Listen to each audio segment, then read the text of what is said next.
perkenalkan, nama saya Devi Elvina Purba.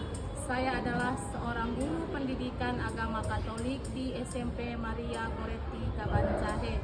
Juga sekaligus sebagai mahasiswa PPG dalam jabatan Batch 2 di Universitas Sekolah Tinggi Pastoral Kata Ketik Santo Fransiskus Asisi Semarang dengan NIM 25309332. Pada hari ini Jumat 3 Oktober 2025, saya akan melakukan ujian kinerja secara luring dengan model pembelajaran PBL di fase D kelas 7. Materi yang saya bawakan, peran sekolah bagi perkembanganku. Selamat menyaksikan, Tuhan Yesus memberkati. Terima kasih.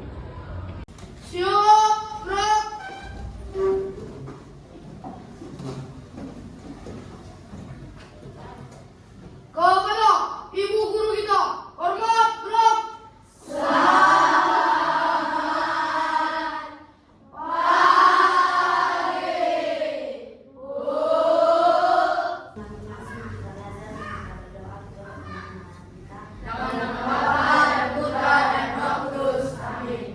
Terima kasih Tuhan Yesus, kami mau belajar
yang sudah Ibu ambil beberapa.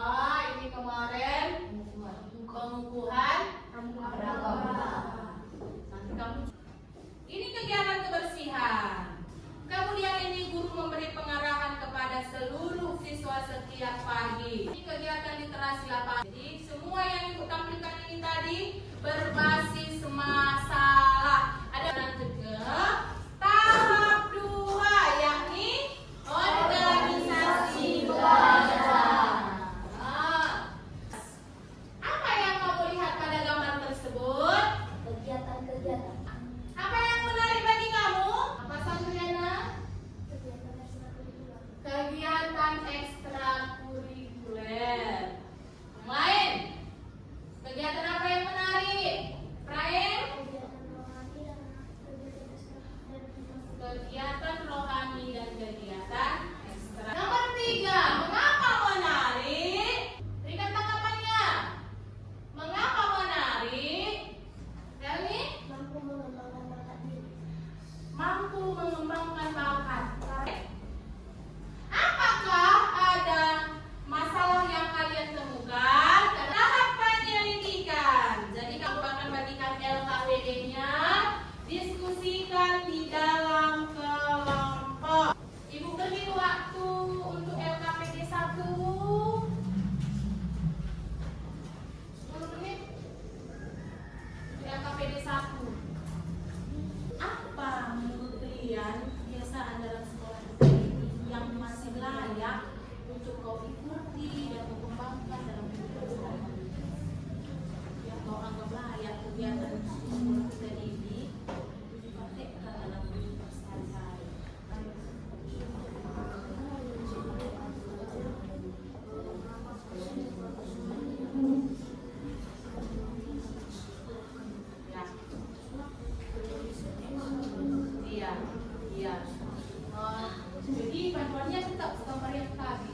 hasil dari kelompok 5.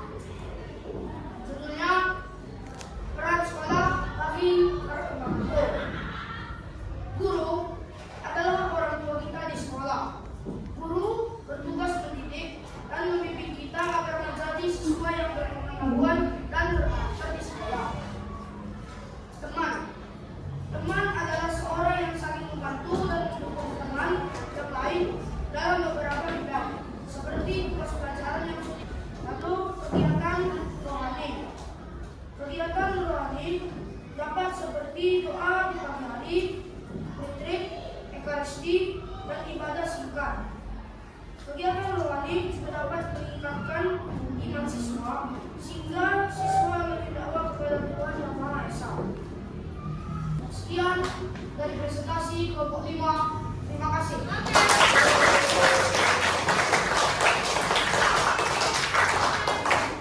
Jadi mulai dari LKPD 1, LKPD 2, LKPD 3 kita menganalisis.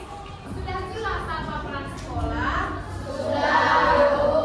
Sudah tahu apa masalah yang sering muncul sehingga dalam belajar tidak optimal? Dapat solusinya? Dan juga sudah disajikan kesimpulannya secara keseluruhan di depan kelas. Maka kita lanjut. Kita akan menganalisis dan evaluasi proses penyelesaian masalah. Nah, Ibu akan bertanya, bagaimana kelompok kalian menemukan masalah dan mencari solusi? Kelompok siapa bisa?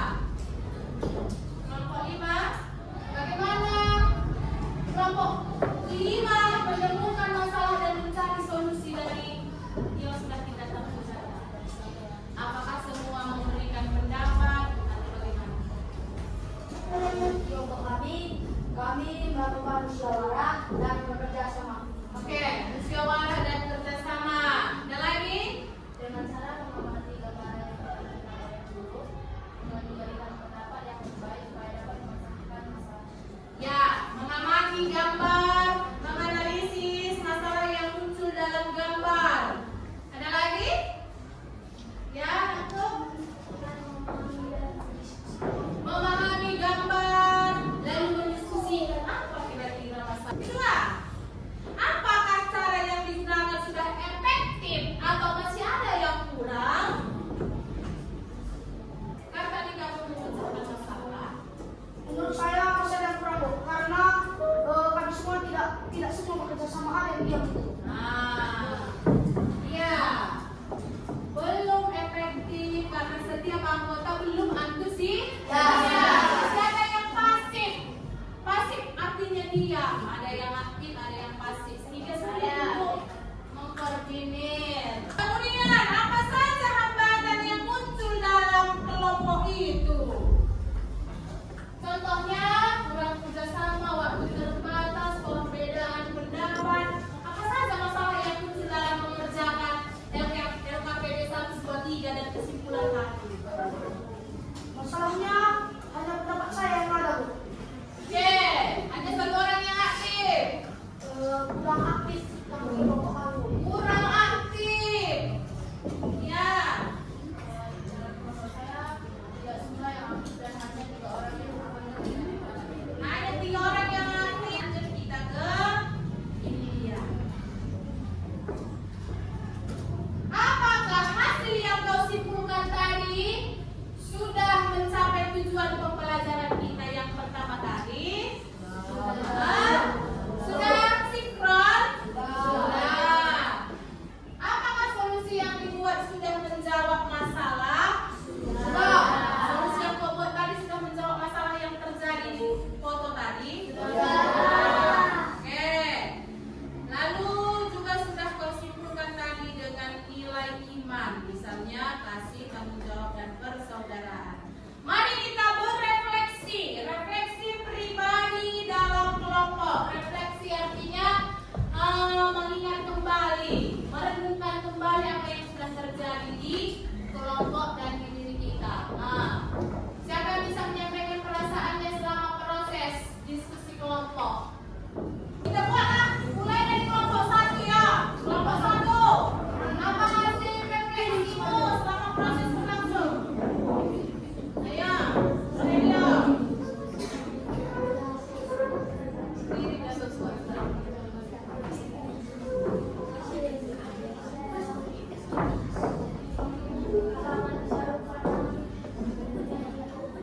Pengalaman baru.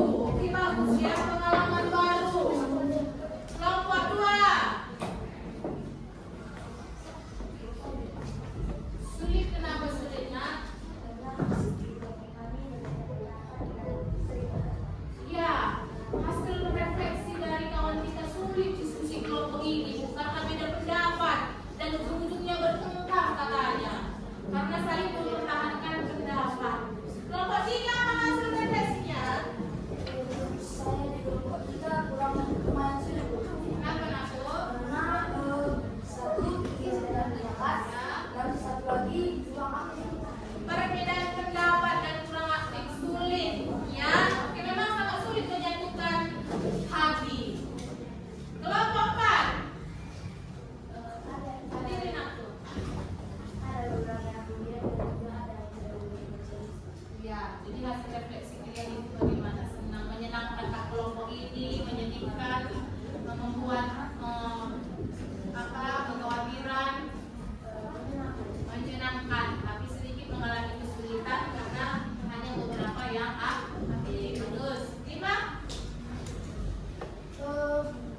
Saya mengalami rasa agak kesulitan karena di kelompok saya hanya saya yang berpendapat.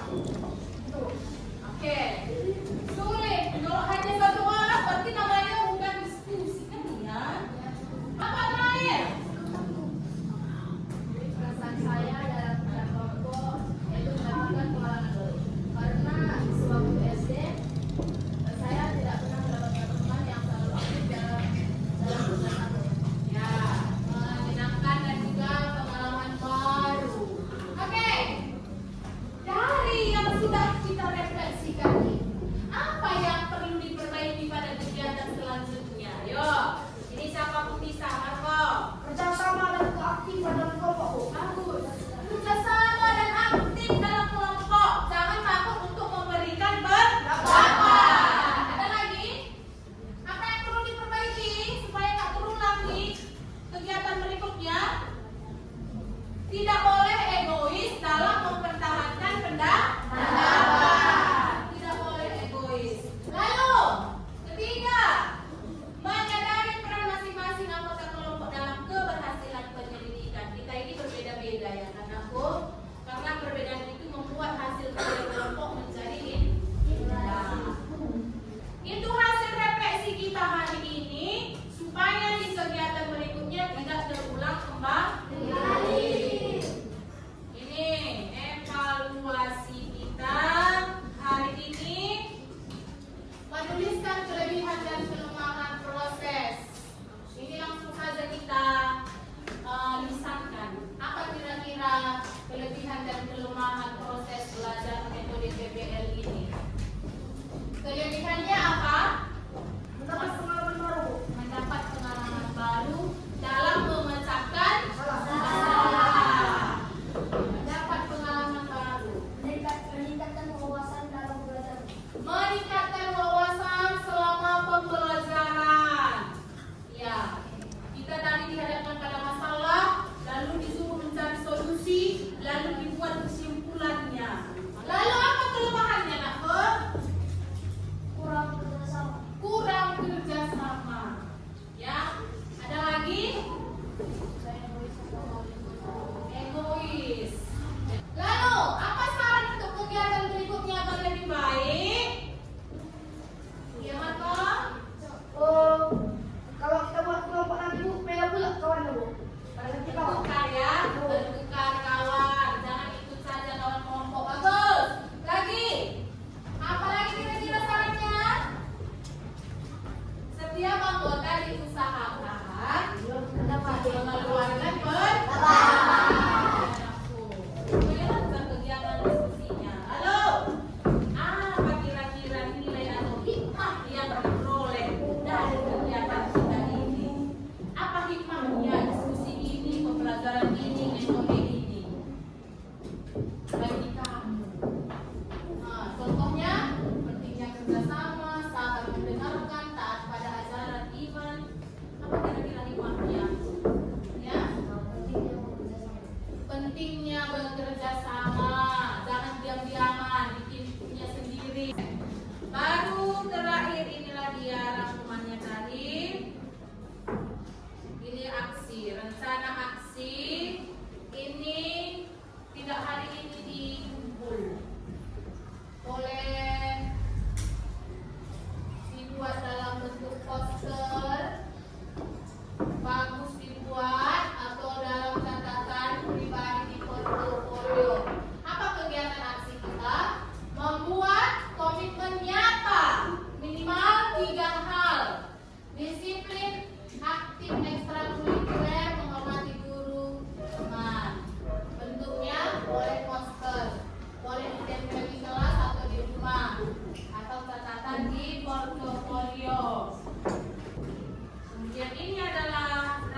APD